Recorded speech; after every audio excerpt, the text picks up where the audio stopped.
I love fandoms. I'm like big into, well, if it's TV related, I watch it, you know. They're like, do you play this? I'm like, I'm too busy watching everything.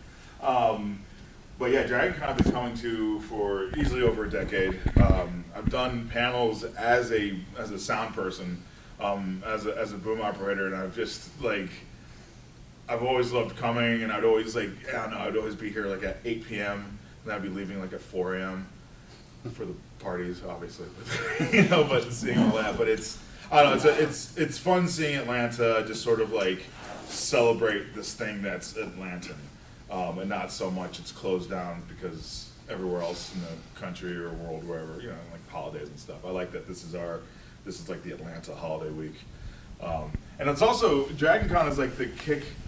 Like, even as a Jew, I still like Christmas, you know, I still, you know, I like the lights and the trees, and I like look at it, and I always feel like, it used to be like Halloween sort of starts the holidays, but to me, I'm always like, oh, DragonCon it starts, then we have Halloween, that's we Thanksgiving, then we do the Christmas, New Year's, and then Valentine's Day, if I'm not being like a terrible husband, and then my birthday. So it's a good, and then I sit for 6 months, and I wait. But yeah. Starts with DragonCon, the holiday season. What got you started into impressions? Impressions are as like what got me started in impressions is sort of like how the same way we hear a song and we want to sing along to it, or but you sort of want to mimic the sound, or you hear a bird and you whistle at it. So it's sort of, you just want to, how did they make that sound? And then impressions is sort of like the beginning also of what gets you into acting in a way. Because sometimes, you know, people do the voice. They can do a voice of somebody, but then they don't have the same, they're not imitating sort of the emotion or like the reason why they, like how they say things, you know? Like, why does it sound like that? So you hear people do the walk-ins, and you're like, or like, you know, the one I've been, you'll blame Ross. He's like, why did you mention my name? But we just like doing the Trump imitation just because it's so like distracting. Like on set, it's one of the most distracting things, and it's like, okay, everybody, we're going back to number one. Everybody, start your places. It's going to be a beautiful shot. We're going to make it excellent, and you know. So you do this thing, but then how do you go question like, oh, it's a guy that feels like, you know, I always say it because like it's a soothing voice, but it's like he's never wrong in his mind. So if you say something so confidently, and everything I tell you is going to be completely the best thing you've ever heard, you're welcome. And it sort of adds a little bit, you put a little bit of that, why does he sound like that? And so that's the same thing though when you're looking at a character, when you're given a script, you go, huh, why are they saying that line? You know, and a lot of people, they want to change the dialogue, and I'm like, yeah, that's the easy part, you know, but it's like you can change dialogue and make it sound better for you, but in my mind, I'm like, but why did they say it like that? So we're gonna, you know, and I've played characters where I'm like, what am I saying? Why am I, you know, I say like, you know, I have a character that he says very odd things, and I'm like, I've never heard this phrase in my life, and you have to find a reason why they say it. So impressions, unless Cooper Andrews does Donald Trump, that's gonna be great. But the impressions, it comes from that. I kind of want to know why they make that sound. Like we listen to a bird, so it's like, here's my imitation of a bird. So I like to whistle. When they can't talk about movies, they talk about whistling.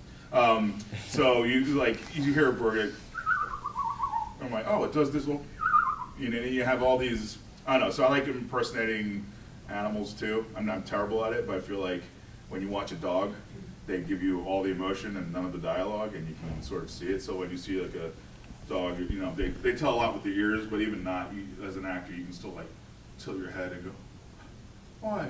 You know, and then you just, so I study I study animals more than humans, because animals are honest, and humans, we're all, you know, when actors like, oh, I watched this actor and I learned from them, I'm like, yeah, you're learning a part of them, but I feel like to get true honesty, follow an animal.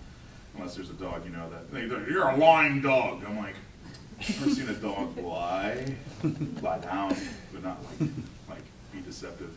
They try to be, and they're terrible at it. That's why we go, oh, come here, get away from that area. Let me show you this, you know. And it's like, what are you hiding? Nothing.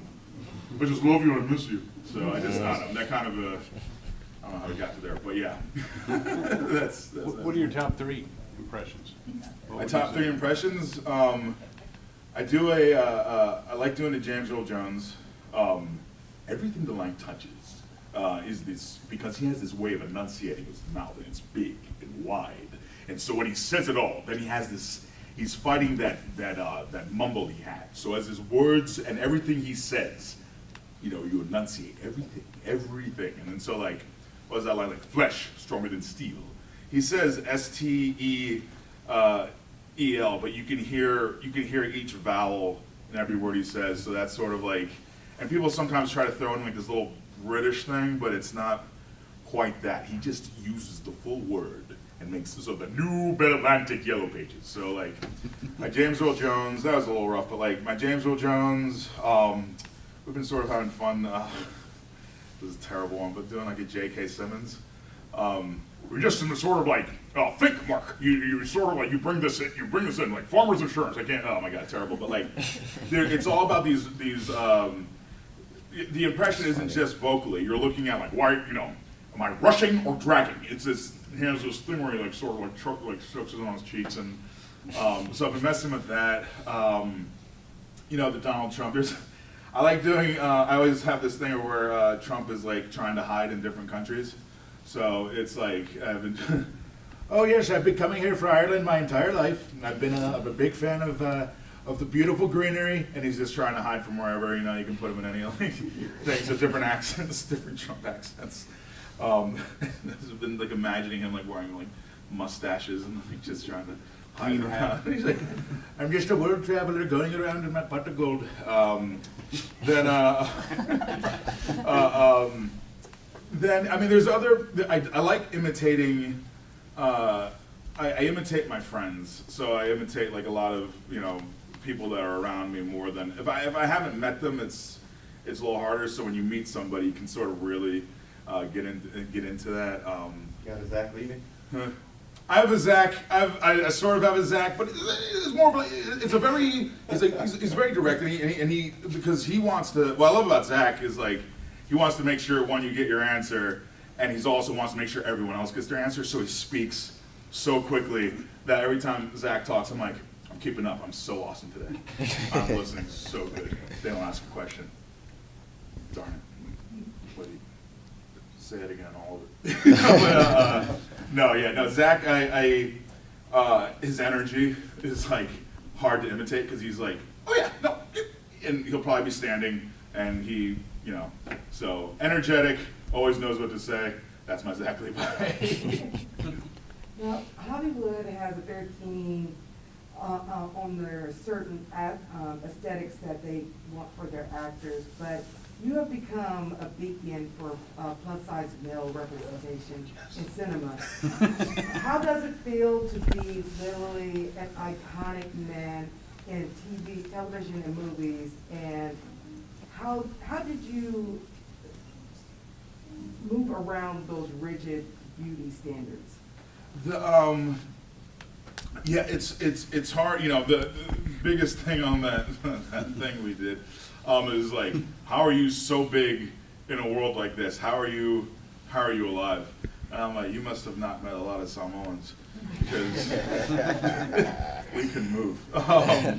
But no, to me, I've always been, you know, I get to these points where you look at yourself and I'm like, what have I done? What did you do to your body, kind of thing? But it's usually not like that. I've always been, as long as I can still kick above my head, which now that I said it, I guess I need to show you I can kick above my head. Even in jeans, I'm just taking the thing out. Okay, so I guess it's gonna be a slow, terrible kick. Okay, so, oh shoot, yeah, so if I can, the jeans held me back. Jeans held me back, but if I can still move, like if I still have like my flexibility, don't have my cardio, and also have my sweet badges. Oh, look at that. I just thought I should. Okay, you got a few more, whatever. It's fine. It's fine. But yeah, so to me, because I still feel good about myself. I have, you know, I'm happy. I can, you know, I don't die going upstairs, and it's really, to me, it's not just about looks. It's just like how you feel. So I do a lot of muscle I work on a lot of people's muscles, and I work on mine constantly because I'm like, ooh, that shouldn't be feeling that way. So I like getting rid of a lot of the pain. So unfortunately, because of that, I don't realize where I'm at because I just feel like, oh, I'm loose, I can do cartwheels, we're good. So yeah, I just don't. I'm just being me, you know. I'm happy who I am. Sometimes I'd like to know I can run a little farther, but it's still yeah, I feel like there's so many big guys that can handle themselves, and I'm like, well, he's small. I'm like, okay, well, great, you know, he can run faster, but you know, big guys know how to, you know, kill zombies. So from Dunwoody High School, like, how did you get into acting? Ooh. You know, was that something that you were like in theater nerd, or you found it a different way? So I went to Dunwoody. I actually never graduated Dunwoody. I never graduated high school. Just to make the, someone wrote a thing like, oh, you graduated high school in 03. I dropped out with 3 weeks left. I was so afraid I would do anything. I wasn't a great student anyway, but to me, school's great for people that know what to do with school. I knew I wanted to work in movies. I didn't know as what. I didn't care as what. I just knew I wanted to help create like this, like a fantasy for folk. To me, it's like entertainment. I love the idea that we can make anything. It's like we can be on a spaceship right now, or you know, we can go be in a underground little town. We just make it out of cardboard and lights, you know, and that's the joy of it. So you can just take your head out and be everywhere. So in Dunwoody, we had we had a lot of one-act plays, and as our teacher, Miss Barnett, and now they have a theater. Dunwoody now has a theater. I haven't seen it, but they have a big glass, and it's like a theater. I was performing on on the cafeteria stage. I remember adapting a radio play and turning that into a one-act. But I wasn't like a theater nerd. I mean, also internet wasn't, you know, rocking, so I didn't, you know, whatever music was like whoever was able to show me something. And but yeah, we would do like all the school plays. I was the only, you know, big deal, but like, this is not a big deal, but I was like the only like 9th grader that was acting, and then I stayed in the drama club for the 4 years, and all our school projects were, which is what got me through a lot of classes, was like, oh, write a report, or you know, make a little project, which in my case we would make video projects like high 8 tapes and, you know, make a little movie, and then I would get, you know, an A on that. So that helped me survive. But yeah, high school was a massive, and I was in the marching band. Like, I loved the marching band, and Me too. but it was all that theatrical stuff was a big part of where it went, because it just lets you, it lets you go into that fantasy world. You know, you're making music. You know, we had, when we were, you know, as a drum major, we had like a giant, like a spider and spider web on the football field, and I was on a ladder that was like way too tall. It was like a 12-step, and I'm literally on the very top. And then I was doing this for like 6 shows, and then eventually administration was like, hey, there's not a student on top of that ladder. We can't have that.